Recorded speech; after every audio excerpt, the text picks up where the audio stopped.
Daí, pessoal, beleza? É... Para quem... Deixa eu me apresentar primeiro e falar o porquê desse vídeo, né? Na verdade, assim, ó, meu nome é Aramis Júnior, sou cicloturista há uns, sei lá, 10, 12 anos, mais ou menos. E atualmente faço viagens nas férias, geralmente em dezembro, janeiro, e em julho sou professor, tenho férias tanto em julho, 15 dias, e em dezembro, janeiro, mais de um mês. E na verdade, assim, eu tô como a última viagem que nós fizemos, eu digo porque o Marco Brandão, outro cicloturista de longa data, a gente se conheceu há, sei lá, 9 anos atrás, 8 anos atrás, mais ou menos isso. E então o Marco Brandão e eu, nos últimos 3 anos e meio, a gente está viajando junto. E dessa vez a gente foi, para muitos aqui que já acompanharam, mas só explicando a ideia de fazer esse vídeo, que nós fomos para Patagônia no inverno, pegar frio, frio, frio, frio, frio, frio, frio. E muita gente começou a perguntar para mim, para o Marco, como foi pedalar no frio, como que a gente se preparou e assim vai. Como vocês podem ver aqui, né, já estou em casa, estou trabalhando já faz umas 2 semanas e meia. E na verdade, assim, a ideia desse aqui, eu sempre escrevo no blog. O blog vai aparecer aqui no vídeo, em algum lugar aí que eu vou colocar. Vou colocar depois aqui embaixo, colocar o link pedalandosemfronteiras.blogspot.com.br. Tchiclim! É o dinheirinho. Mentira, não ganho nada não. Então, na verdade, eu estou testando um outro jeito de fazer o relato. Eu sempre digito, escrevo, só que eu demoro. Eu volto, já estou trabalhando, então eu demoro 1 ano para escrever uma viagem lá de 15, 20 dias. Então, na verdade, dessa vez eu vou testar uma coisa diferente. O relato eu vou fazer aqui, como vocês estão vendo, no vídeo.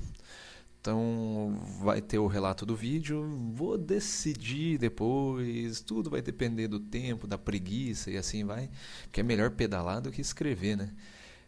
Vou decidir depois se eu faço o relato do vídeo, o relato escrito, digitado ou não. Então, na verdade, assim, qual foi a viagem, o porquê e assim vai. Então, primeiro, Marco Brandão e eu, desde 2015, a gente começou a viajar juntos. Antes, em 2009, 2010, na viagem Curitiba-Bahia, a gente ficou na casa do Marco, aquela ideia de cicloturista, um ajuda o outro e assim vai. E aí a gente conheceu ele, dormiu na casa dele, comeu uma pizza, opa, isso é muito bom, comeu uma pizza, tudo. E desde então a gente virou amigo, só que ele mora no litoral paulista, eu morava em Curitiba, atualmente eu moro no litoral paranaense. E é difícil cada um tem o seu serviço, cada um tem a sua vida, né? E é difícil você se encontrar. 2015 calhou da gente fazer uma viagem juntos e nós pegamos calor. Foram 14 montanhas entre Itália, Suíça e Áustria. E nisso eu descobri que o Marco sofre muito com o calor, apesar de morar no litoral. Eu já morava no litoral há mais ou menos 8 anos, 8, 9 anos que eu moro aqui em Paranaguá, cidade mais ou menos a 100 quilômetros de Curitiba. E eu gosto de calor. Então se eu pedalar com 40 graus, é claro que eu vou sofrer, como todo mundo, vou suar, mas eu gosto. O Marco já não, ele sofre muito com o calor. Isso foi 2015. 2016, nós também fomos para o verão europeu, Espanha e Portugal, quando a gente pegou o caminho de Santiago de Compostela, tanto o caminho francês quanto o caminho português, a gente sofreu com o calor. O Marco sofreu mais ainda. E dessa vez, esse ano, partiu do Marco a ideia de a gente ir para um lugar frio. A primeira ideia, assistindo o Globo Repórter e depois perguntando para muitas pessoas, entrei em vários blogs, pedi dicas no Facebook de cicloturistas.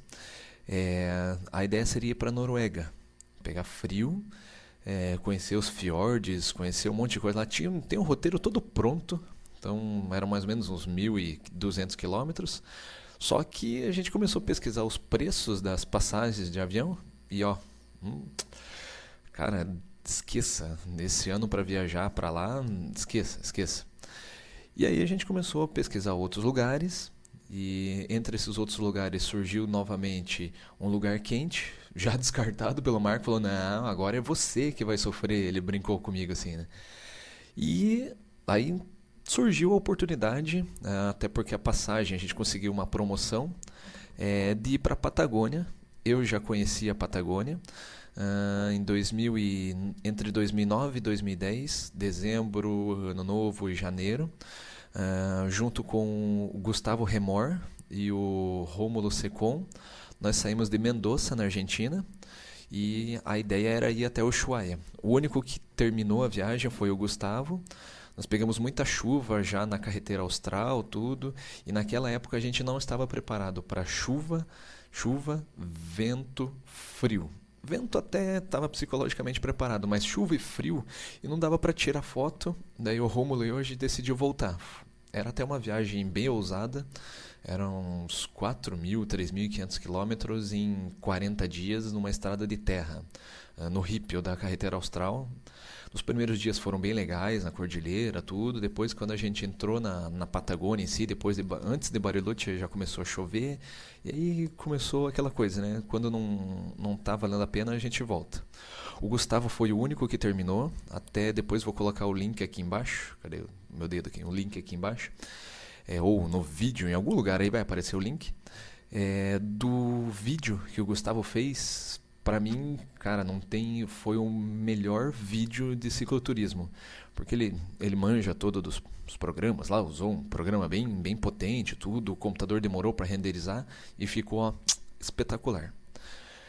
Então eu não terminei a viagem, o Gustavo terminou, com frio, com chuva, tem vários nos vídeos dele lá, ele chuva na carretera austral, chegando até Ushuaia e assim vai. No ano seguinte eu fui sozinho. No que eu fui com o Gustavo e com o Rômulo, a gente parou em Coyhaique, ou Coyhaique, no Chile, acho que é Coyhaique que fala, na carretera austral. E no ano seguinte eu voltei para Coyhaique e continuei a viagem. A ideia novamente era chegar até Ushuaia. Porém, outra coisa aconteceu, era uma época que eu estava estudando para o mestrado, tinha feito a inscrição e no meio da viagem ligaram para casa, minha mãe avisou que eles precisavam que eu completasse a inscrição, alguma coisa assim. E aí eu acabei chegando até El Chaltén, na Argentina, pedalei de Coyhaique no Chile, final da carretera austral, tudo, conheci geleiras, tudo, pô, foi espetacular. Se você puder ir para a carretera austral, vá. E terminei em El Chaltén. De El Chaltén eu peguei um ônibus, fui para El Calafate, conheci a geleira Perito Moreno e fui de ônibus até Ushuaia. Então eu já conheci Ushuaia, mas a última parte, os últimos 1.000 de El Chaltén, vai dar uns 1.200 quilômetros, eu não pedalei.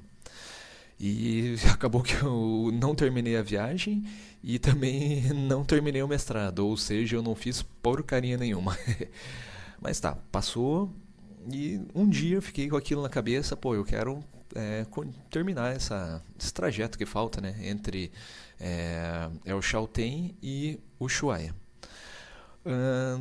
E dessa vez surgiu a oportunidade. A única diferença é que a gente não ia começar em El Chaltén, porque o aeroporto que era mais fácil era em El Calafate. Então esses 200 quilômetros, entre 200 e 250 quilômetros de El Chaltén até El Calafate, eu acabei não fazendo. E aí, então surgiu a ideia. O Marco sempre foi um sonho dele chegar em Ushuaia, pedalando, eu também pedalando, não tinha chego pedalando naquela placa famosa, fim do mundo, tal. Muita gente do grupo e muitas pessoas pelo mundo sonham com aquela placa, e muita gente do grupo aqui do Cicloturismo Brasil e assim vai, já chegou e tem uma emoção fantástica de chegar naquela placa. E a gente pegou. Eu particularmente tinha 15 dias de férias. Então, do dia 8 de julho ao dia 20. Dia 8 de julho eu pegava férias, dia 24 de julho eu tinha que trabalhar. Então a gente comprou a passagem, tudo, e fizemos o roteiro. Desses 15 dias, um dia era a ida de avião, meu dedo é torto mesmo. Outro dia era a volta. Um dia para conhecer a geleira Perito Moreno. Um dia para conhecer o Parque Torres del Paine. E um dia em Ushuaia. Ou seja, desses 15 dias, tirem 5, sobram 10. Olhando o roteiro, 1.000 quilômetros. Ou seja, 100 quilômetros por dia. Se fosse 100 quilômetros aqui no litoral onde eu moro, 100 quilômetros planos, sem vento, tranquilos, com lugares para tirar foto, com lugares para abastecer água, para abastecer com comida, tranquilo, beleza, mesmo com a bicicleta carregada, tranquilo. Só que daí começou o problema, né? A gente vai estar no meio da Patagônia, em alguns momentos no meio do nada e no inverno. A gente começou a ficar preocupado. E aí, como a gente tem um tempo específico, o que a gente prioriza bastante é o planejamento. Pegamos as rotas. Primeira coisa, tem uns amigos nossos de Curitiba, que é o Christian Lira, o Mildo, o Rafael Gasner e o Zé. Eles pedalaram já pelo Chile. O Rafael Gasner cruzou o Chile de baixo a cima, na verdade de cima para baixo, e assim fizeram todo o trajeto. Se eu não me engano é o Zé, eu posso estar errado, mas se eu estiver errado eu coloco uma desculpa aqui na tela e coloco o nome certinho. Os 3 eu tenho certeza, o Christian, o Mildo e o Rafael Gasner. E o Christian tem um blog chamado Ciclobits. Depois também coloco aqui embaixo dando crédito para o blog. E assim como eu fiz em várias viagens, você começa a pesquisar tudo, e nesse blog eles fizeram na verdade, eles não fizeram o mesmo trajeto que a gente, nós fizemos o mesmo trajeto que eles. E o mesmo trajeto que muita gente faz. Se eu não me engano, o Thiago Fantinatti fez esse trajeto, o Carol Emboava fez esse trajeto, muita gente. Então, se eu for ficar aqui citando, acaba o vídeo. Mas a ideia, então nós pegamos o trajeto deles, ciclobits.blogspot.com.br, alguma coisa, depois eu coloco os créditos aí, e comecei a olhar o relato deles. Eles foram no verão, com vento, frio, na noite, óbvio, está no meio da Patagônia, e a gente pegou o roteiro deles, fez o nosso, né? É o mesmo trajeto, só que a gente separou diferente, porque eles estavam pedalando no verão. No verão, lá escurece, sei lá, 10h30, 11 horas da noite. A gente ia no inverno, clareava 9h30, estava claro já, e escurecia 6h30, 7 da tarde. Então a gente tinha que trabalhar também com essa parte. E pegamos o trajeto deles, fizemos o nosso roteiro, a nossa divisão, para caber em 10 dias de pedal, e começamos a pesquisar sobre a parte do frio. Na pior das hipóteses, a gente pesquisou, trabalhou com uma temperatura que, se a gente fosse pegar a temperatura de -30, e aí, menos 30, eu tenho muito frio. Apesar de ter morado em Curitiba 28 anos, eu odiava pedalar no frio, ia trabalhar pedalando, mas odiava. E as experiências que eu tive pedalando no frio não foram muito boas, mesmo com roupas eu sentia bastante frio. O Marco já não, né? Como eu falei para vocês, o Marco odeia calor, então frio para ele estaria no céu. E aí surgiu, né, do Marco, de muita gente, surgiu a gente pesquisando. Tem, para quem conhece, tem o Antônio Linto. Antônio Linto, nosso mentor, nosso guru do cicloturismo, assim ele como o Valdo. Quando a gente começou, tinham os dois que tinham mais coisas divulgadas, o saudoso Valdo, né? E aí o Antônio Linto tem, no último ano, se eu não me engano, ele está divulgando alguns vídeos curtos, diferente do tamanho que vai ficar esse vídeo. Eu nem comecei o relato, só estou explicando a viagem. Nesses vídeos curtos ele estava falando de como que eles fazem as subidas, e principalmente a gente pegou o vídeo de como que eles trabalham com o frio. E aí a ideia das camadas deles foi perfeita. Olinto, se estiver ouvindo aí, Olinto e Rafaela, cara, vocês muito obrigado, porque Aquela ideia das camadas. Então eu usava uma segunda pele todo dia, uma camisa de ciclismo de manga comprida, que eu comprei na primeira vez que eu fui para Ushuaia, que eu cheguei de ônibus, que eu acabei falando aqui, que é bem quente, um corta-vento, que como já diz o nome, não passa o vento e não passava mesmo. Se eu usar por aqui, mesmo que esteja frio, eu vou trabalhar com ele, eu chego suado, lá eu não suava até por causa do frio, e por cima ainda, se precisasse, um anorak. O Marco usava um pouco menos, se eu não me engano, era uma camisa de algodão por baixo, uma segunda pele, ou invertido, uma camisa, a camisa de ciclismo do grupo Cicloturita, que é esse aqui, não sei se dá pra ver aí, deixa eu abaixar a câmera aqui, ó. Cicloturita, mas aí é uma camisa de ciclismo. E o Marco, depois, se precisasse, ele usava o anorak dele, a jaqueta, mas como ele não sente muito frio, em muitos momentos ele pedalou só com segunda pele e a camisa algodão, segunda pele e camisa de ciclismo por cima, até para guardar alguma coisa no bolso e assim vai. Então a gente se preparou para isso. Eu particularmente me preparei também para não sentir frio nas pernas. Essas roupas que eu acabei de falar eu já tinha, então não gastei nada.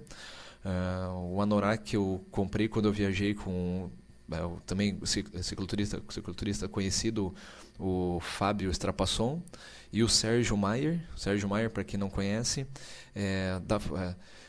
vocês devem estar vendo direto as postagens ali, o pessoal, a família Maier, o Sérgio e a Beth, eles estão fazendo aquelas plaquinhas para bike. São amigos nossos de Curitiba.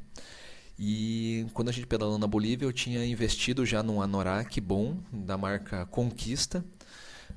Peguei a ideia do Nelson Neto, nosso amigo, amigão, irmão já, que quando ele pedalou na América do Sul, ele comprou um da Conquista, ela era aquele 3 em 1, anorak com uma segunda pele junto, daí você pode usar de 3 modos, né? Segunda pele só, anorak só, ou os dois juntos.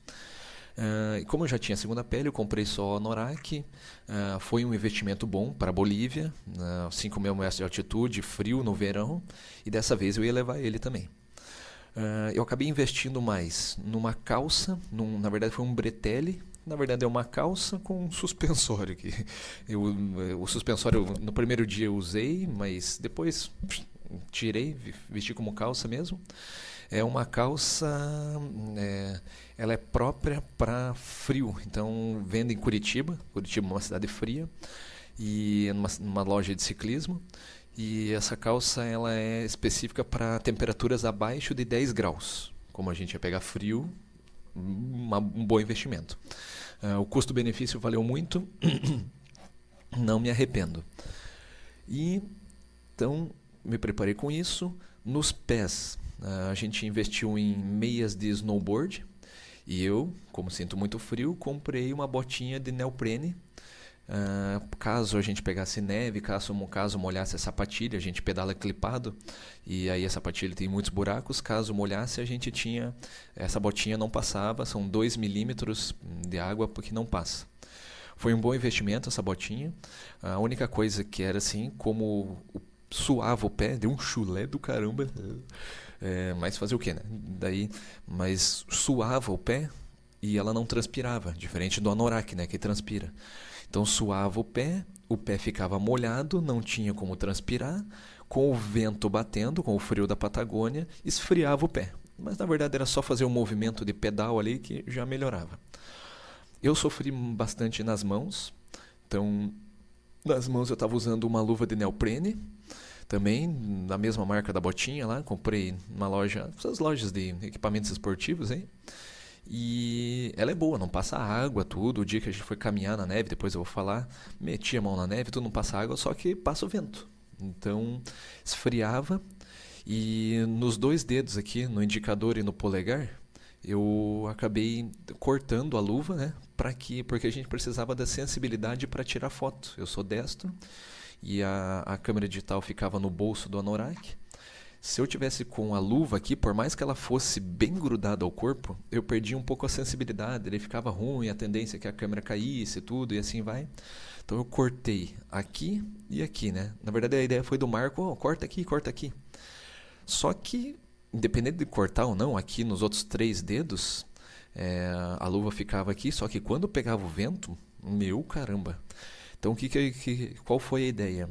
Apesar da luva ser boa, eu, quando estava com frio, enquanto eu não estava tirando foto, eu colocava a manga do anorak por cima da mão, nas duas mãos.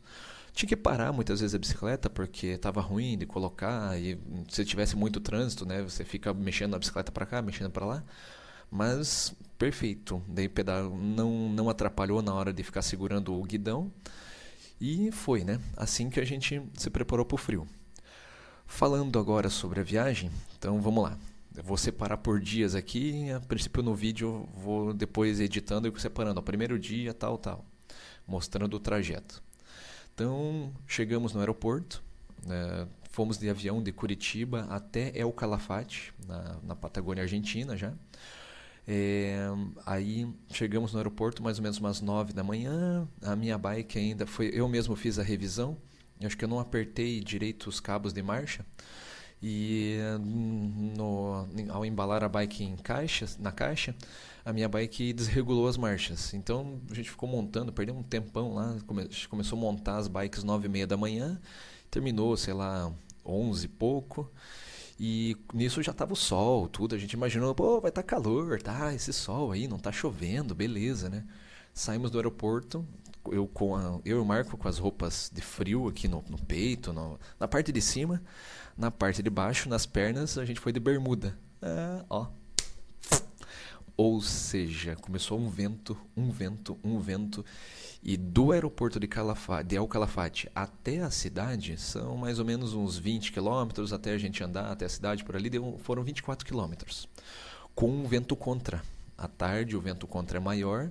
E aí a gente descobriu que o vento, pelo menos que os moradores falavam e amigos nossos falaram também, que o vento sempre sopra de oeste para leste. Ou seja, se for pensar em oceanos, do Pacífico para o Atlântico. E o aeroporto até o Calafate, você está indo na direção oeste. Então a gente pegou o vento contra, esfriou tudo. Eu estava com uma bandana, tem uma bandana que ela é grande, então eu coloquei ela tanto na cabeça.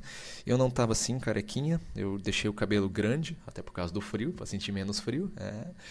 E aí o que aconteceu? Eu coloquei a bandana aqui e ela tampava aqui como se fosse uma balaclava.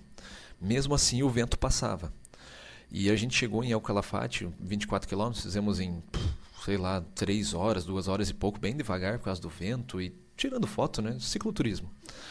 E a gente chegou com frio, pegamos uma pousada em El Calafate, que a gente ia ficar 2 dias lá. Frio bastante, muitos rios congelados. As mãos, né, principalmente, estava tentando acostumar com o frio.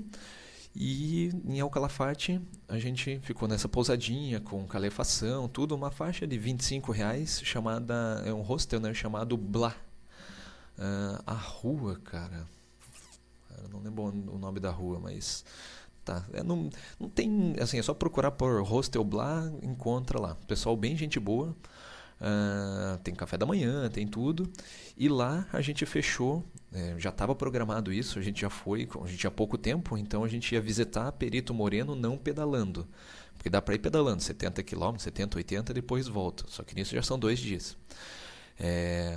Então, 2 ou 3, né? Porque você vai, pedala, conhece Perito Moreno e depois volta. A geleira, né? O glaciar. Então nós ficamos nessa pousada, nesse hostel, e no dia seguinte a gente fechou lá com uma empresa de turismo e fomos até o glaciar Perito Moreno. Cara, é fantástico. É a segunda vez que eu estava indo para lá, só que na primeira eu fui no verão. É assim de gente. E geralmente nós cicloturistas não gostamos muito de, sei lá, um negócio de turismo é muita gente, muita gente, muita gente. Na primeira vez estava assim, você não conseguia um lugar legal para tirar foto. Dessa vez tinha umas 5, 6 vans, no inverno ninguém vai. E de repente a gente chegou lá e começou a nevar. Nossa, cara, nossa, pensa.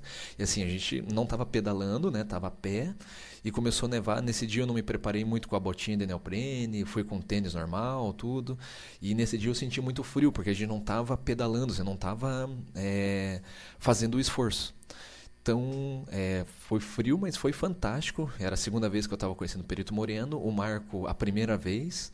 E, cara, foto, neve, brincamos na neve, aquela coisa tipo, sabe, criança que nunca viu neve. Então, imagine isso. E assim foi nosso dia. O parque, a gente pegou uma empresa, né? Você tem o dinheiro que você tem que pagar para a empresa. A entrada no parque para gente, para brasileiro, acho que saiu numa faixa de mais ou menos R$ 100 ou 70. A primeira vez que eu fui foi numa faixa de R$ 50.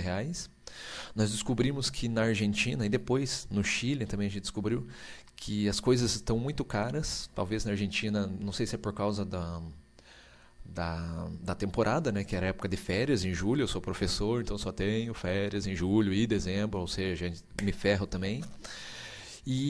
Ou se era por causa da crise que eles estão e sei lá. Eu sei que daí tal, conhecemos Perito Moreno, vale a pena. Então, primeira coisa, se você for para El Calafate, conheça Perito Moreno, seja de bike, seja igual nós fizemos com uma agência lá, levando a gente até o parque, seja a pé, seja de carro, ou seja, conheça. Perito Moreno, se eu não me engano, é o terceiro lugar onde tem mais gelo concentrado, é o primeiro lugar onde tem mais gelo concentrado, tirando os polos. Então, é imperdível. Aí tá, voltamos, no outro dia a gente se preparou e então esse já era, vou contar assim, o primeiro dia foi do aeroporto até El Calafate. Segundo dia foi conhecer Perito Moreno, sem pedalar.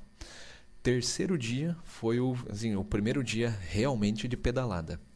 A gente saiu de El Calafate umas 8h30 da manhã, um frio, a gente até brincava, frio, escuro, totalmente escuro.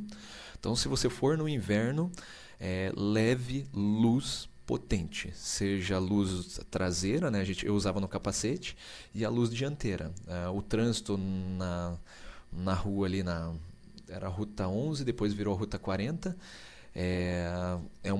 não estava tão frenético assim, mas sempre tem caminhões, carros, tudo, e no escuro é sempre bom ser visto, né? E ver também. Então a gente saiu com frio, como a gente brincava assim, um frio de congelar rio, porque a gente passava pelos rios, era tudo congelado. Congelado, e a gente tentava esquentar. E uma coisa boa que valeu a pena, lá em El Calafate, a gente comprou uma pescoceira, que é tipo como se fosse um fleece, do mesmo material da segunda pele, era duplo e para ficar no pescoço, e como a gente estava pedalando, a gente usava ele aqui na boca e no ouvido, e ainda estava com uma touca aqui protegendo o ouvido também. Ou seja, parecia um ninja, parecia um bandido, mas não tem importância, a gente estava curtindo. E daí, saindo esse fleece aí, essa pescoceira, sei lá como chama, ajudou bastante. A gente só teve que se adaptar, que para mim é difícil pedalar e respirar naquele troço, mas era melhor respirar, mudar um pouquinho a respiração do que passar frio. E assim, tirava a mão para tirar foto, filmar, ficava, sei lá, 1 minuto, parecia que os dedos já estavam congelando. Parava de pedalar, dava um frio do caramba. Então, nesse primeiro dia, nós fizemos 95 quilômetros. Se for pensar em relação à paisagem, não tinha muita coisa para conhecer. Claro, é relativo o que eu estou falando, né? Porque assim, é no meio do deserto. Só que você tinha na saída, você tem o Lago Argentino, que fica meio que El Calafate fica ali perto, então você vê o Lago Argentino, as montanhas nevadas ao fundo. E a gente foi, claro, tirando foto de paisagens inóspitas, com muitos, acho que eram guanacos, segundo o Marco eram guanacos, isso, guanacos, é que eu nunca sei a diferença de lhama, vicunha e guanaco, mas acho que eram guanacos. No planejamento já estava uma subida de mais ou menos 600 metros. A subida demorou, se eu não me engano, acho que desde que ela começou devagarzinho, a gente contou ela como uns 30 quilômetros, mas se for olhar 600 metros subindo, 30 quilômetros subindo apenas 600 metros de desnível, ela é tranquila. No final que ela fica um pouco íngreme só, mas nada assustador. E aí fomos, subindo, já eram umas 3, 4 da tarde, quando a gente estava terminando, o pneu do Marco furou e trocar a câmera num frio É horrível. E a gente trocou a câmera rapidinho, só que terminou, a gente parou de pedalar, né? Você estava subindo, você estava aquecendo, estava aquecido, parou de pedalar. O nome da montanha é Cuesta de Miguez. E a gente parou de pedalar, quando foi sair, nossa, tava frio, frio, frio, frio, frio. A gente se movimentava assim, fazia assim com as mãos, batia os pés no chão. Mas foi, né? Passou, a gente terminou a subida e depois o vento já estava empurrando. Só que a gente estava na subida, então a gente não via, não sentia muito isso. E depois que a gente terminou a subida, logo depois que terminamos de arrumar o pneu do Marco, né? Trocar a câmera, tudo. A gente sempre fazia isso em dupla. A gente tirava a roda, um já trocava, colocava uma câmera nova, trabalho em equipe, outro remendava a câmera que furou e guardava ela, já esvaziava tudo, então trabalho em equipe para ficar cada vez mais rápido. O único problema era o frio, mas que daí fazia demorar mais, né? Mas tá. E quando nós terminamos de subir, era pelo planejamento era quase do plano, o mais descidinha, e lembrando que o vento, né, ia de oeste para leste. E aí esse vento, a gente estava indo agora no sentido leste, a gente estava saindo de El Calafate, a maioria dos dias foram no sentido leste, o vento começou a empurrar, e a gente ficou com vento empurrando, foram uns 30 quilômetros mais ou menos, e pedalar, tinha que pedalar um pouquinho, mas o vento estava uns 30 por hora para cicloturismo carregado com bikes eu tinha mais ou menos uns 40 quilos e o Marco uns 50, o Marco estava mais pesado que eu, e aí, nossa, foi uma beleza, né? No final, quase escurecendo, o dia quase acabando, 6:30 da tarde, a gente chegou numa localidade que já estava programada, chamada El Cerrito. E assim, numa localidade, na verdade é um posto policial, na verdade não é tão policial, é como se fosse aquelas coisas aqui no Paraná se chama ecovia, onde você tem o pessoal do pedágio, tudo. Lá não é do pedágio, é uma casinha onde os guardas cuidam da estrada, caso tenha neve, ele sai de madrugada, tudo. E a partir dali a gente ia pegar uma estrada de rípio. Então a gente estava atrasado 50 quilômetros, porque a ideia era conhecer Perito Moreno e à tarde sair pedalando no dia anterior. Mas no inverno a gente descobriu que Perito Moreno eles fazem uma viagem por dia, então a gente voltou 5 horas da tarde, não dava mais para sair pedalando. Dava, mas a gente não queria, né? Aí a gente acabou ficando em El Cerrito com 95 quilômetros. Tinha uma garagem, perguntamos lá pro policial, vou chamar de policial, perguntamos pro guarda lá se podia acampar, ele falou que sim. Acampamos numa garagem, protegidos do vento. Fizemos nosso miojo e mesmo assim à noite esfriou barbaridade. Eu dormi com todas as roupas que eu tinha e estava usando aquela calça que eu já falei, o anorak e tudo, e ainda daí dormi com tudo isso e ainda tive que dormir em posição fetal para esquentar a mão estava fria.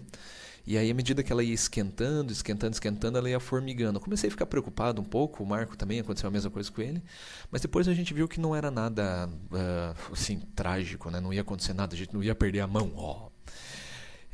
Tá. Aí dormimos nesse dia, o céu estrelado, lindo, lindo, lindo. O problema é acordar para fazer xixi à noite, olhar o céu estrelado, a vontade era ficar ali, só que o frio tava gigantesco.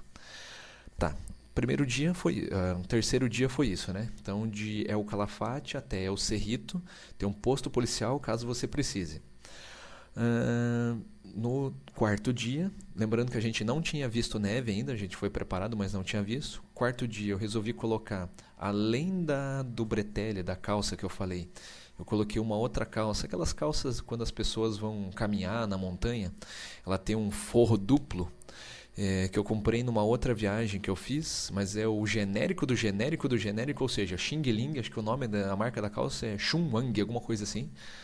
Mas ela funcionou, não passava vento e quando pegamos chuva mais para frente, ela não passou chuva, aguentou. Nesse quarto dia foram 65 quilômetros de estrada de terra, com muita pedra, um sobe e desce. A gente já estava preparado para isso. Frio, frio, frio, frio, frio, frio, frio, frio, frio, frio, onde a gente começou a pegar bastante gelo. Não era acostamento, porque não tem acostamento, era estrada de terra, né? Nenhuma parte a gente pegou acostamento. Mas fora da pista, assim, eram gelos. Gelo, a gente até foi, tirou foto no gelo, tudo. Fui fazer let it go no gelo, levei um tombo. Mas fomos. E no final desse dia, já no finalzinho dele, a gente começou a ver do lado direito, do lado direito, as montanhas, montanhas nevadas, muito, bem ao longe, bem ao longe, bem longe, mas já, pelo que a gente deu uma olhada, já fazem parte do Parque Torres del Paine, que nossa, é fantástico também. E nesse dia, a gente saiu de um posto policial, lá de um posto da Ecovia, digamos assim, a gente foi para outro em Tapiaique. Em Tapiaique, no blog dos nossos amigos lá, do Ciclobeats, eles também ficaram lá. Tapiaique, nesse meio do caminho você não tem nada, não tem nada relativamente. Você tem uma fazenda, você tem um posto também policial com 20 quilômetros, desde que a gente saiu de El Cerrito. Mas você não tem onde comprar coisa. Água tem rios, né? Então você tem que ir preparado. Eu tive um furo de pneu também, porque teve uma descida. No besta aqui, desceu a 50 por hora e pegou uma pedra e furou, né? Foi mais ou menos 1 hora da tarde, ou seja, esfriou nossa mão. A gente não estava almoçando, a gente estava no meio do caminho, a gente comia uma bolacha, comia um chocolate, comia alguma coisa. Porque se a gente almoçasse... Como o nosso roteiro era apertadíssimo, se a gente almoçasse já ia perder muito tempo. A gente estava saindo sempre de noite, novamente esse dia a gente saiu de noite, sei lá, umas 8h30, quase 9 da manhã. A partir do momento que o dia está clareando, o frio parecia que era maior. Então esfriou bastante, mas deu tudo certo. Chegamos em Tapiaique, lá em Tapiaique tem um posto e nesse posto tem um mercadinho. E lá a gente comprou tudo que tinha que comprar, bolachas. E nisso você já encontra a Ruta 40 de novo. Tapiai, que é essa estrada de terra que eles chamam de rípio, é um atalho. Porque senão você tem que dar uma volta enorme pela Ruta 40. Sei lá, aumentam, 70 quilômetros. Então é melhor fazer 65 quilômetros de estrada de terra sofrendo do que dar uma volta de 70 quilômetros pelo asfalto.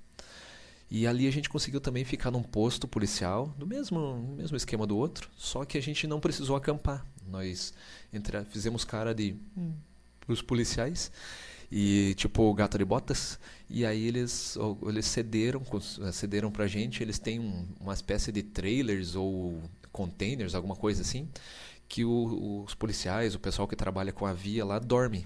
E eles cederam um quarto com calefação, tudo, só que não tinha banheiro. Ou seja, era o nosso segundo dia sem banho. Mas, você tá lá, é aventura, né? Já fomos preparados para isso. Tá, passamos uma noite quentinha, não precisamos armar a barraca, não precisou de muita roupa para dormir, então foi tudo sossegado. No quinto dia, foi talvez o dia mais fantástico. A gente saiu de Tapiaique e fomos até... A ideia era ir até Puerto Natales, no Chile. Só que a gente foi até Rio Túrbio, foram, se não me engano, 83 ou 86 quilômetros. Tudo asfalto, só que, cara, o dia foi espetacular. Por quê? Logo na saída o Marco filmou, eu filmei, tiramos foto. O sol estava nascendo, então o sol nascia atrás da gente. A gente pegou uma parte em direção a oeste, nessa hora não tinha vento, ainda bem. E o sol estava nascendo atrás da gente, no leste. Na frente da gente a gente via montanhas nevadas. Nos lados, tudo estava congelado com neve. Daí não era gelo, era neve mesmo, aquela neve um pouquinho fofinha. Então quer dizer que à noite ou no dia anterior nevou e nevou bastante.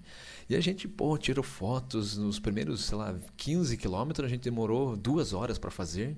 Sendo que, se a gente fosse sem tirar foto, sem parar, era, menos de 1 hora ou 1 hora, vamos jogar 15 por hora. Mas, cara, a gente tava curtindo. De repente a estrada virou para... A gente tava indo sentido oeste, virou para o sul. Começou a pegar um vento contra, mas não muito forte. Era uma subidinha, já estava programado. E de repente começou a nevar. Cara, quando começou a nevar, a gente... Meu, caramba, neve, neve. E a gente já estava preparado pro frio, né? E a neve vinha, aquele vento... E a neve vinha e batia na gente, e a gente feliz da vida, tudo. E a gente ficou preocupado até com o roteiro, que parecia que ia nevar muito. Mas ela durou uma meia hora, 40 minutos. E aí a gente percebeu que valeu a pena ter investido, ter trocado os pneus. A gente trocou para pneus 2.3, ou seja, grossos, e com cravos. No asfalto ele estava segurando bastante, mas na neve foi perfeito. Em nenhum momento ele escorregou. Quando tinha gelo, ele quebrava o gelo com o peso que estava na bicicleta. Então, até o pessoal local perguntava: mas não escorrega, toma cuidado. Não, não escorregou nenhuma vez. Então não precisa levar corrente para a bike, não. Só compra um pneu garrudo, 2.3, 2.0, sei lá, e manda bala. Pedalamos na neve, tiramos foto, tudo.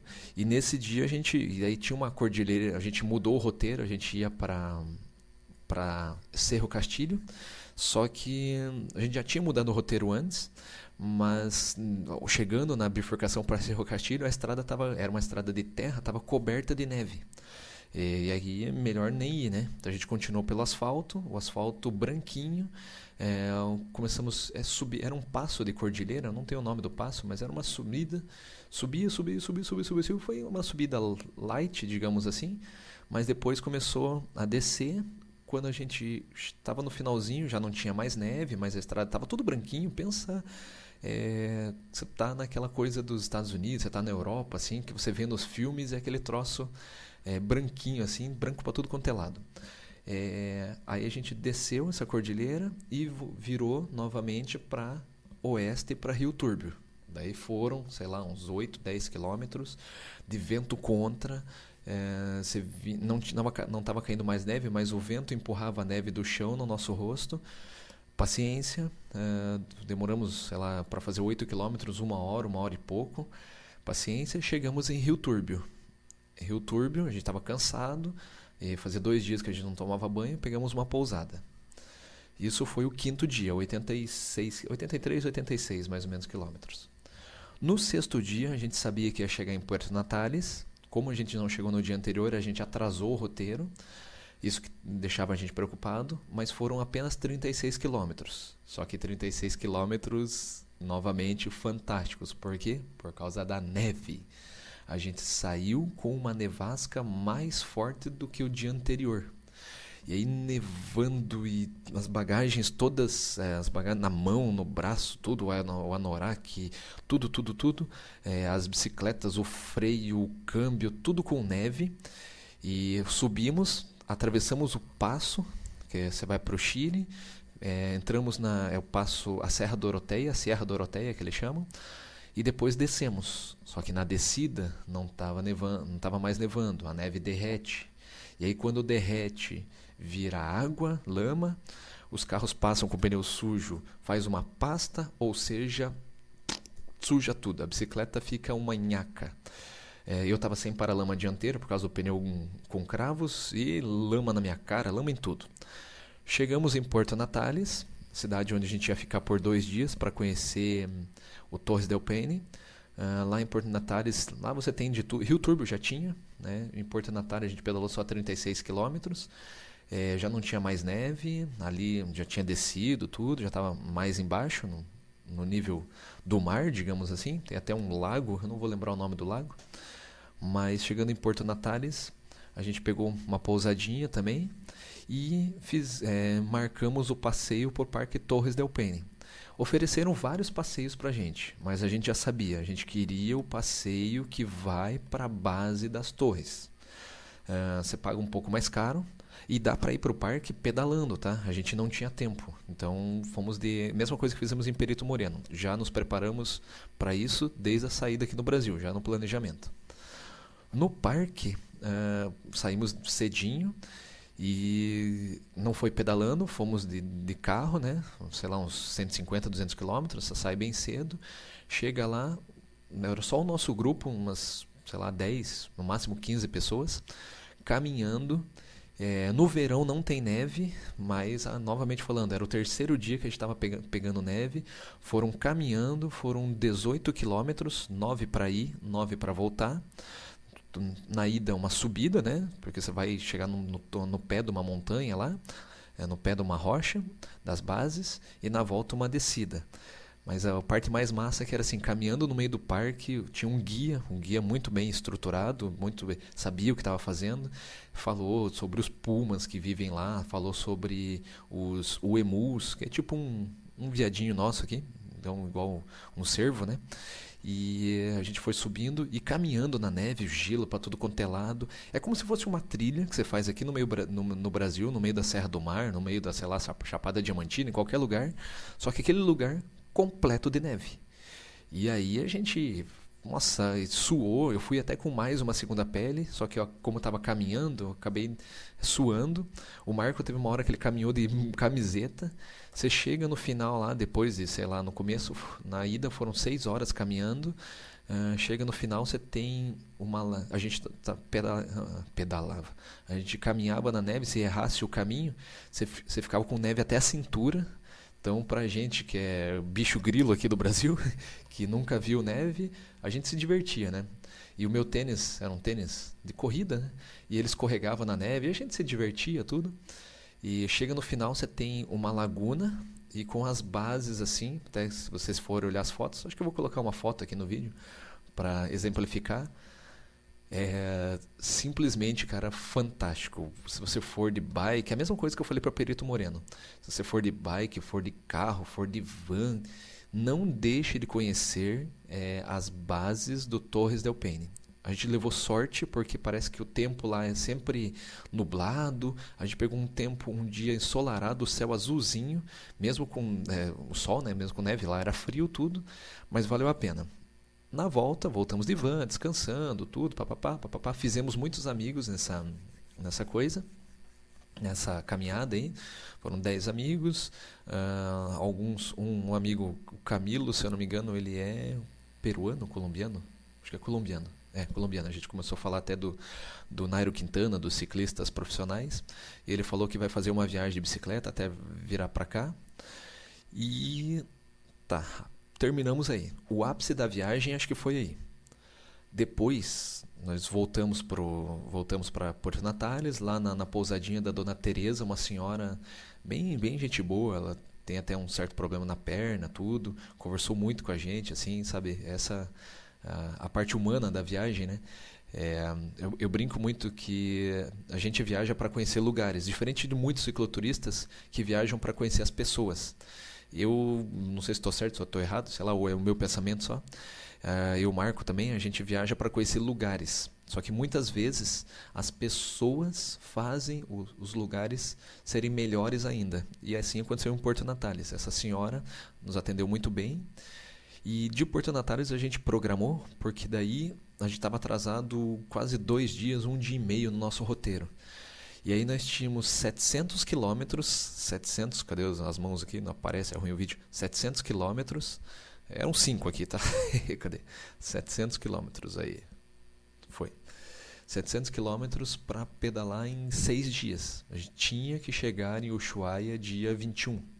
Podia ter chegado dia 22, mas ia ter que acampar no meio do caminho, no meio do gelo, no meio do frio. Então a gente programava para 6 dias, né? E saindo de Porto Natales, o que vale a pena o planejamento. A gente sabia que não ia ter muita coisa para conhecer. Era no meio do Pampa Patagônico lá, né? Chileno agora. E a gente estava indo no sentido Porto Natales era quase no Oceano Pacífico, isso. E a gente estava indo em destino ao Oceano Atlântico. Primeiro Punta Arenas, que era o Estreito de Magalhães, que é, né? Não saiu de lá. E depois lá para Rio Grande, que é o Oceano Atlântico. Então a gente sabia que ia pegar vento a favor.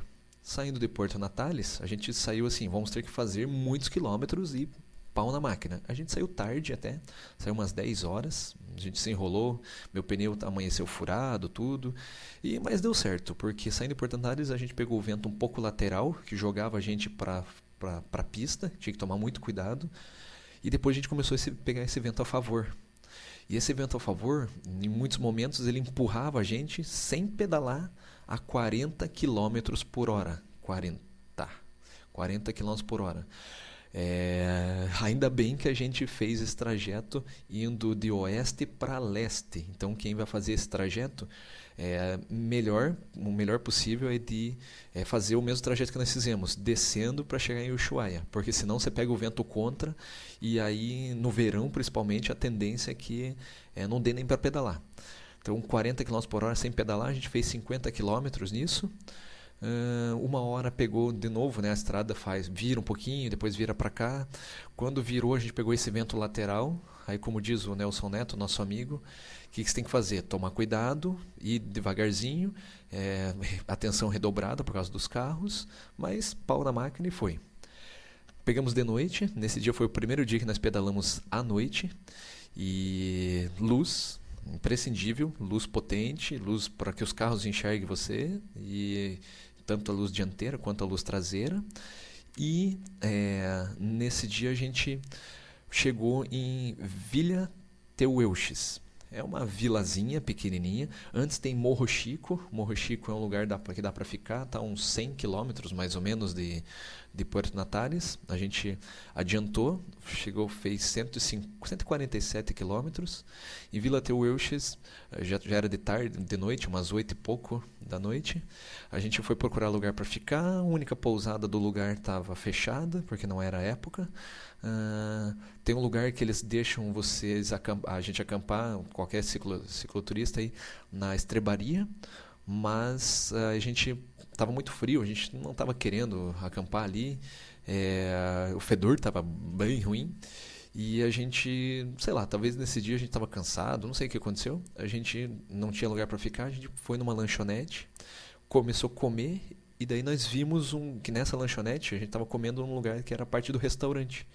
Aí a gente estava aquecido, tinha banheiro, o dono foi gente boa. Aí o que a gente fez? Por favor, senhor, a gente está viajando de bicicleta, amanhã nós vamos sair de cedinho, tudo. A gente queria saber se podia dormir aqui, a gente não vai atrapalhar.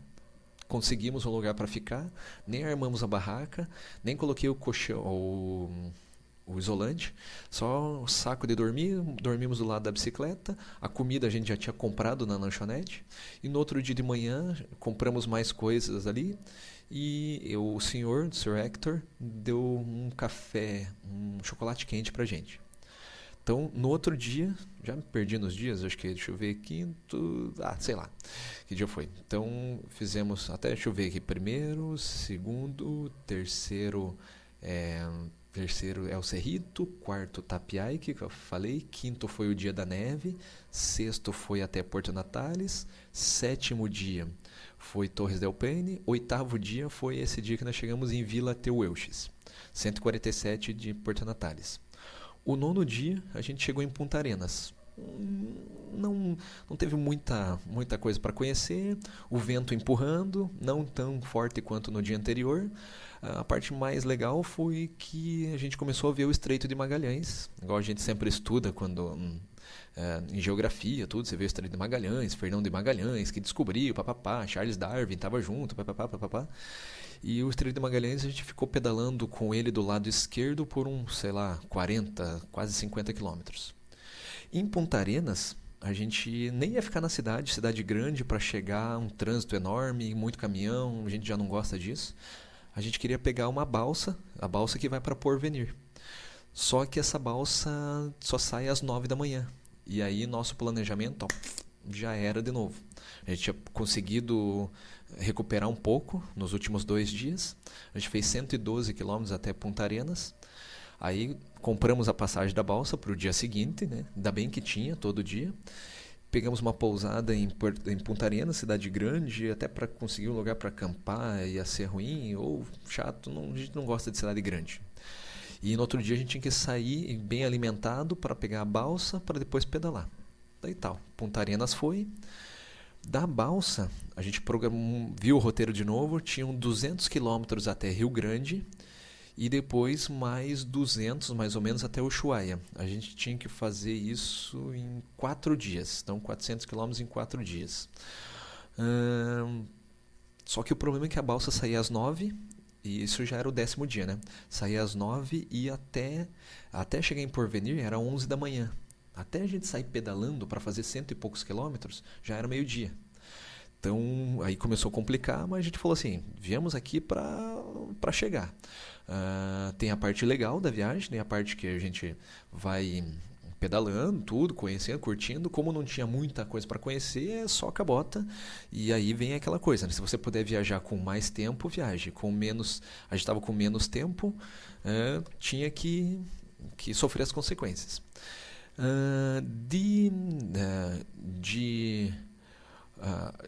Então a gente atravessou de balsa. Daí de Porvenir a gente descobriu que era estrada de terra, rípio, até a divisa com a Argentina, lembrando que a gente estava no Chile, né? Ou seja, se ferramos de novo. A tendência é que o vento ajudasse, mas em alguns momentos o vento ia ficar contra ou lateral. A parte boa é que eu errei no planejamento, mas eu errei, entre aspas, para o nosso bem, sem querer, né? Porque eram 200 quilômetros e a gente estava programado em tentar fazer 150 nesse dia na parte da tarde, ou da tarde à noite. Só que desses 150 quilômetros, 50 era o trajeto da balsa. Eu não me toquei disso na hora de pesquisar, melhor ainda. Então esses 50 a gente não precisou fazer, foram 100.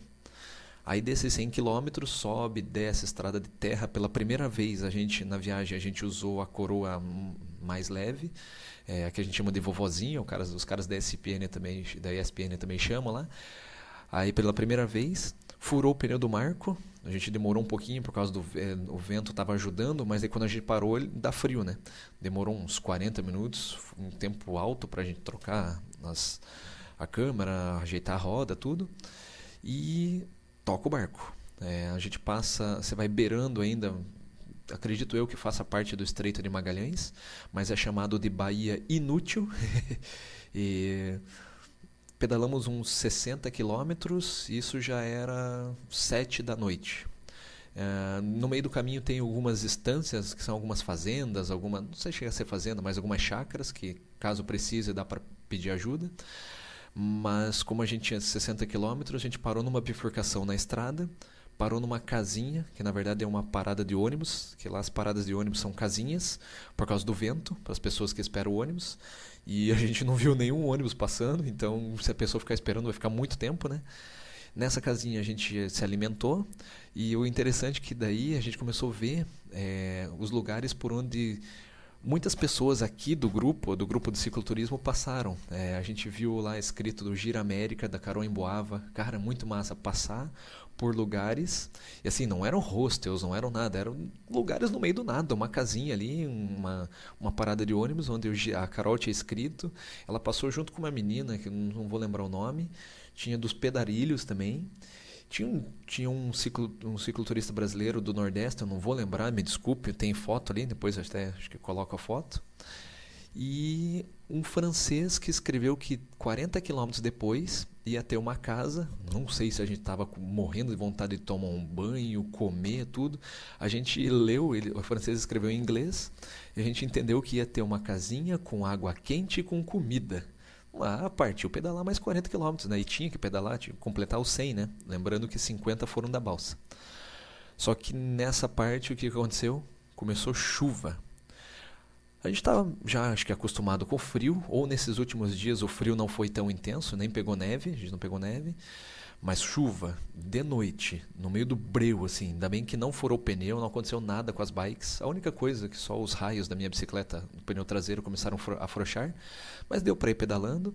Chegamos 11h30 da noite, cara, nessa casinha. É uma casinha onde você tem uma bifurcação. Para a direita vai para uma pinguineira, tem um nome lá, mas não vou lembrar. E essa casinha, os ciclistas, os viajantes, ou seja, é uma casinha abandonada, né? Parece que ser uma entrada de um parque, bem numa bifurcação, 100 quilômetros depois de Porvenir, indo pela Baía Inútil. E nessa casinha a gente chegou com as roupas molhadas, o anorak, eu estava com a calça, que eu falei que estava usando por cima da calça de ciclismo, molhados. O Marco também. A gente só chegou, colocou as bicicletas lá dentro, não tinha luz, a gente ficou com as nossas luzes. E daí nessa casinha a gente simplesmente tinha um colchão de casal, a gente jogou o colchão no chão, cada um fez o seu miojo, tremendo de frio, tentou ficar o máximo aquecido possível. e dormiu. Cada um entrou no seu saco dormir, posição fetal, para no outro dia continuar, porque não tinha o que fazer. A casinha salvou, então essa casinha fica a 100 km de Porvenir. Para quem está vindo lá de San Sebastián, ou São Sebastián, não sei como eles falam, essa casinha ela fica mais ou menos uns 45 km depois da divisa. Tá ficando escuro aqui, eu vou acender a luz só um pouquinho.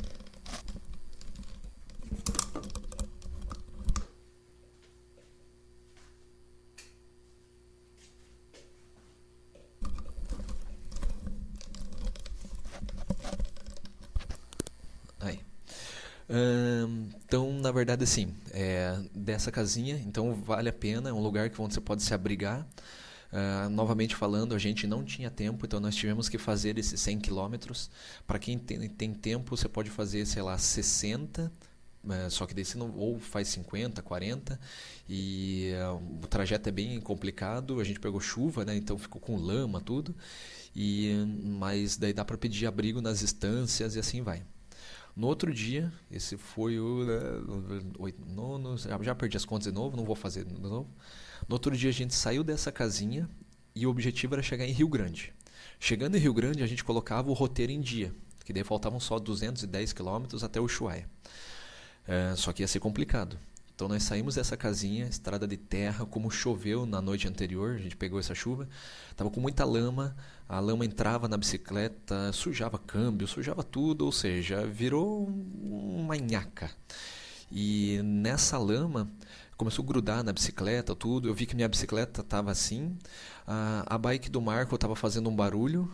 Provavelmente foi a fita de guidão, acho que fui eu que coloquei, eu não coloquei direito. Quando furou o pneu dele, novamente falando, a gente trabalhava em grupo, né? E quando eu fui mexer, acho que eu não coloquei, quando eu fui colocar a fita de guidão, a fita antifuro eu não coloquei certo, ficou fazendo um barulho. Enquanto o Marco parou para ajeitar, tentar ver o barulho, eu levei chave de raio, comecei a apertar, não apertei tanto porque não queria empenar a roda, então apertei até no momento que eu senti que dava para seguir. A parte boa é que nesses 45 quilômetros que eu falei agora há pouco, até a divisa com a Argentina, 25 mais ou menos já tem estrada de concreto. Eles estão fazendo a estrada, daqui uns 10 anos eles terminam. Para os carros ainda, os carros não passam nessa estrada. Quando a gente viu essa estrada de concreto, a gente começou a pedalar, saiu da lama. E nisso é um sobe e desce, não tem muita coisa para conhecer, na verdade, e a gente estava preocupado com o tempo, né? A gente tinha que chegar, a gente tinha pouco tempo. E tocamos o barco, depois de 25 quilômetros acaba essa parte que eles fizeram da estrada, esse concreto, eles estão mexendo ainda na estrada. E aí foram mais 20 quilômetros de lama, sujeira, e nisso eu escuto a minha roda traseira. Puf, puf, puf, puf. Ou seja, rasgou o pneu. Era um pneu novo, cara, não sei, assim, e sempre tomo cuidado nas viagens para levar um pneu que aguente, veja o PSI lá, 60, 65, as libras, para que ele aguente o peso, né? Não sei o que aconteceu, não foi o ferrinho do freio do V-brake lá, que de vez em quando fica batendo, mas a parte boa, nas últimas viagens eu estou indo muito prevenido. A gente tinha 20 quilômetros, rasgou meu pneu, eu tinha um pneu reserva. Viagens assim, no meio do nada, no meio da Patagônia, no meio do deserto, ou se você não quer ficar dependendo de alguma carona, leve ferramenta. Eu levo, não me preocupo, são acho que quase, sei lá, 9, 8 quilos a mais que eu levo de ferramentas. E nisso eu levei um pneu de Kevlar, ou seja, enroladinho dentro do alforge. Como esse pneu rasgou, em 10 minutos, dessa vez a gente trocou rápido, em 10 minutos a gente trocou o pneu e o que rasgou estava cheio de lama, né? Então esse a gente não se sujou muito. Ferramentas, se puder leve, eu levo corrente, já arrebentou corrente. Nessa viagem eu levei um cubo, um cubo traseiro. Eu levo gancheira, levo todas as chaves possíveis, chave para tirar pedal, chave para tirar cassete, chave para tirar tudo que você imaginar. Então eu carrego, sei lá, de 8, 9 quilos a mais na bicicleta, mas é porque eu não gosto de ficar dependendo de carona e a gente sempre tem pouco tempo. E aí a gente prefere, eu, o Marco, a gente prefere resolver o nosso problema, nem que seja uma gambiarra com alguma chave, mas deu. Eu sei que a gente demorou 10 minutos e seguiu. Chegou em San Sebastián, lá você tem lugares para comer, tudo, lá tem até um abrigo, só que a gente tinha pedalado só 45 quilômetros, depois atravessou a aduana do Chile, tem mais uns 5, 6 quilômetros. Thiago Fantinatti, aí se estiver ouvindo, eu trouxe de lá, você passou já, né, no teu livro, a gente leu tudo.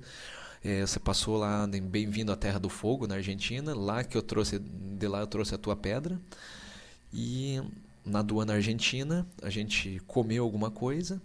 E a ideia do Marco foi uma ideia boa, que as bicicletas estavam cheias de lama. Num posto de gasolina ele pediu para lavar as bikes. E a gente lavou com água quente, tranquilinho, tudo, porque estava cheio de lama, tirou a lama. O Marco lavou melhor a bicicleta dele. Eu sou meio relaxado, levei assim mal e porcamente. Dá pra ir, pronto. Só que aí os bestas aqui, a gente não se tocou. Era 6 horas, 6:30 da tarde, começou a escurecer. Esfriar, durante o dia não fez tanto frio. Durante o dia, sei lá, estava nesses últimos dias, nos últimos 4 dias que eu estou falando aqui, relatando, a temperatura foi mais ou menos entre 5 e 10 graus, para que a gente estava pegando antes, não foi tão frio. E nesses últimos, daí de noite, né, então nesse dia, a gente tinha pedalado já uns 50 quilômetros mais ou menos, até ali o posto que a gente lavou a bike. E a gente tinha mais 78 quilômetros até Rio Grande, à noite. A gente lavou as bicicletas, não deu tempo delas secarem. E os bestas aqui, ó, de novo, ó. Por quê? Porque daí a gente saiu de noite, com luz, novamente falando, vá com luz. É melhor você pecar no excesso do que você tá pedalando de noite, o carro não te vê e muitos caminhões passavam pela gente, e a gente, pelo barulho, a gente já sabia que eles estavam desviando porque eles estavam vendo a gente, com a luz traseira e com a luz dianteira também. Começou a esfriar, baixou uma neblina, e baixando a neblina com o frio, ela virou geada. E na bike começou a ficar branca. Eu tava, entre aspas, cabeludo, né, com o cabelo muito maior que eu tô esse aqui, nem arrumava o cabelo. Ele ficava aqui no capacete, o capacete ficava aqui, e aqui ficavam uns fiozinhos assim. Começou a congelar os fiozinhos, os cílios do olho direito. O Marco, tá congelado tudo, a bicicleta estava congelada. E de repente o Marco falou assim, freia. Eu não consegui frear. Por quê? Porque a gente lavou a bike, ela não secou, e por causa do frio, congelou o cabo de freio. Eu falei, caramba! A gente começou a tentar frear devagarzinho, para não arrebentar o cabo, né? Mesmo sendo cabo de aço, é melhor prevenir, né? E a gente conseguiu frear, mas depois deu tudo certo. Teve uma hora que o besta aqui também jogou uma água ali no freio que estava cheio de lama. Essa água não deu 1 minuto, congelou instantaneamente. E aí começou a bater no pneu o gelo. Tivemos que pegar uma chave de fenda e bater. Isso tudo de noite.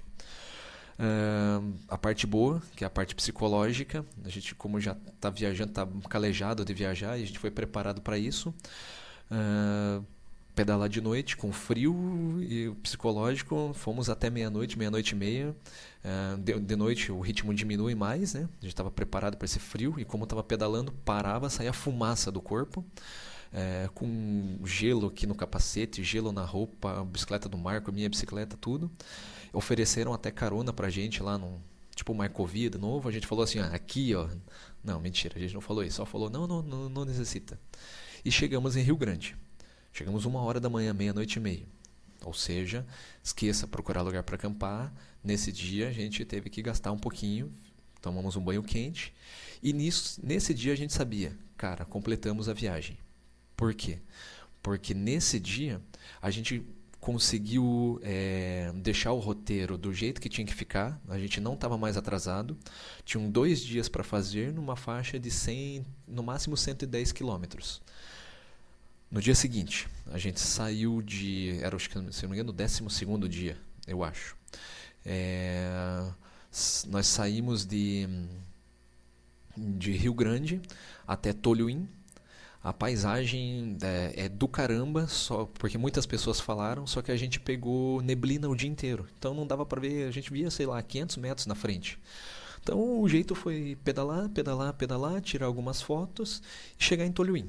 Então, chegando em Tolhuin, a gente ficou na famosa panaderia La Union, onde também, novamente, vimos lá Gira América, pedarilhos, cicloturistas que até hospedei aqui em casa, o Marcos hospedou na casa dele, ficaram lá.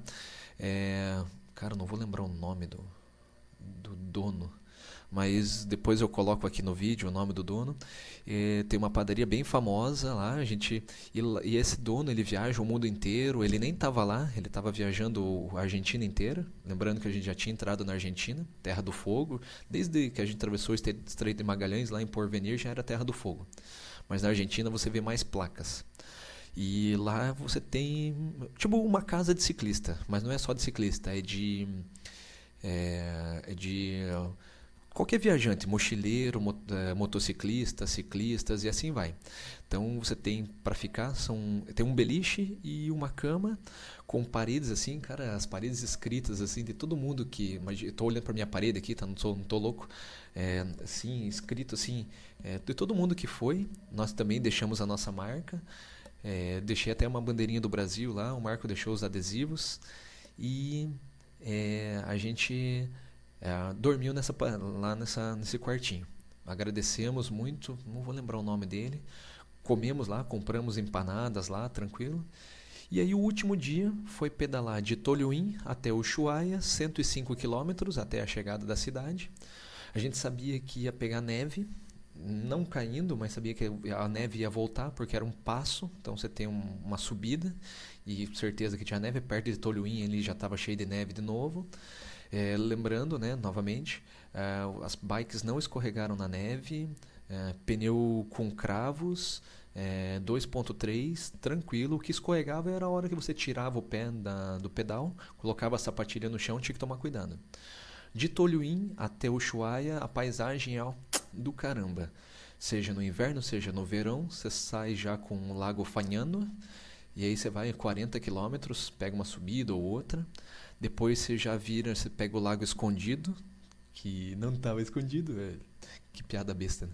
Aí não estava escondido, no Lago Escondido, daí você começa a ter uma subida um pouco mais forte, uma inclinação tranquila, tanto é que nessa subida a gente nem usou, eu só usei a marcha, a coroa mais leve, porque a bicicleta estava ficando bamba, eu tive que cada vez que forçava na subida, os raios estavam ficando frouxos. Então eu coloquei o Marco nem usou a coroa menor, ele usou a coroa do meio. E lá em cima você tem uma paisagem do caramba com neve, e começou a nevar de novo. E aí, para coroar nosso último dia, começou a nevar, só que tem uma descida de 7 quilômetros. Nevando, frio, a neve vinha no rosto, batia no olho, congelando as mãos, tudo. Uma hora o Marco falou assim, vamos parar que eu tô com o pé. Ele pensou que o pé dele tava, sabe aquela coisa que fica congelada, você vai perder o dedo? Ele tirou o tênis, a sapatilha, né? Trocou de meia, tirou meia e fazia assim com os dedos do pé, pra mexer, né? E assim, a neve continuou, ficou tudo branco de novo, a neve caindo, perfeito. Temperatura, certeza, abaixo de zero. A maioria dos dias a gente pegou temperatura de zero ou abaixo de zero, a não ser nos que eu comentei agora há pouco, que estava entre mais ou menos 5 e 10. E nevou. E daí a gente estava tirando foto, tudo, até uma hora para esquentar, tinha uma subida, a gente colocou na coroa maior e sofremos a subida, 2 bestas assim sofrendo, mas para esquentar o corpo. E no final escureceu, a gente pedalou um pouquinho mais a subida com neve, depois a neve virou chuva. E aí no final, para chegar em Ushuaia, tem uma descida, né? Acho que são uns 10, 12 quilômetros de descida, com uma subidinha ou outra no meio. E aí, chuva, descida, lama, tudo. E o problema é que estava de noite. E a gente não conseguia enxergar a pista, não por causa da nossa luz, mas porque a pista estava toda branca. E aí a gente não via a faixa branca. E não tem acostamento. Você termina a estrada, você já tem terra, né? Claro que não é um desnível tão grande, mas uma descida. E estava frio, as mãos não respondiam direito para frear. A gente tomou muito cuidado, resolveu pedalar um pouco mais para o meio da pista, e quando vinha um carro ou de frente ou de trás, a luz do carro iluminava a estrada, a gente sabia se a gente estava muito, muito no meio da pista ou muito no canto. Daí a gente dava passagem para o carro. Com todo o cuidado do mundo, a gente chegou em Ushuaia, já com chuva, lama por tudo quanto é lado, só que capacete, as bagagens, estavam todas brancas. Aproveitamos, tiramos uma foto. E aí do portal ali de Ushuaia até a placa famosa são uns bons quilômetros de trânsito, cidade grande, né? Trânsito infernal, com lama, neve, tudo. E paciência, paciência, paciência. O Ushuaia sobe, desce, sobe, desce. Chegamos mais ou menos umas 8h30, né? Umas 9 horas na placa. Naquela placa famosa, fim do mundo, e aí esqueça frio, esqueça tudo. Ficamos 1 hora tirando fotos. Ah, tira foto aqui, vamos fazer foto aqui, vamos filmar, vamos filmar. O único problema é que muitas vezes para tirar foto a gente não, as mãos estavam quase tão, a gente parou de pedalar, esfriou o corpo, as mãos não tinham força, estavam quase congeladas. A gente queria abrir uma garrafinha e não conseguia abrir a garrafinha para colocar a câmera digital em cima para tirar uma foto legal. Mas com paciência deu tudo certo. E o Ushuaia a gente tinha até um contato do Couchsurfing para ficar, mas era longe do centro. A gente resolveu pegar um hostel lá e ali terminamos a nossa viagem. Nós não chegamos sexta-feira em Ushuaia, dia 21. Dia 22 nós já tínhamos um avião para voltar, porque dia 24 eu tinha que trabalhar, eu e o Marco. Então, na verdade, assim, não conhecemos o Ushuaia. A primeira vez que eu fui, que eu falei no começo que eu fui de ônibus, eu consegui fazer o passeio no canal de Beagle. Dessa vez a gente não fez passeio nenhum, só andamos pela cidade. Mas o que eu posso dizer assim, valeu a pena, dá para pedalar no inverno, dá, tem que ir preparado, pegando dicas com o Olinto, com outras pessoas. A ideia desse vídeo aqui é dar bastante dicas para o pessoal.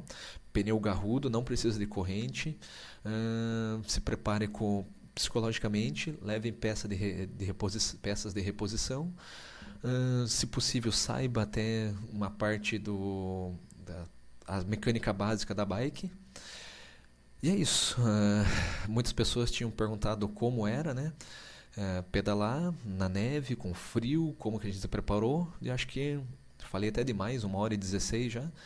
Quem quiser, quem ouviu até aqui, beleza. Depois vou colocar no blog, vou editar, vou colocar tudo isso. E assim vai, né? Valeu, pessoal. Até a próxima viagem, que já estamos programando o próximo roteiro. Valeu.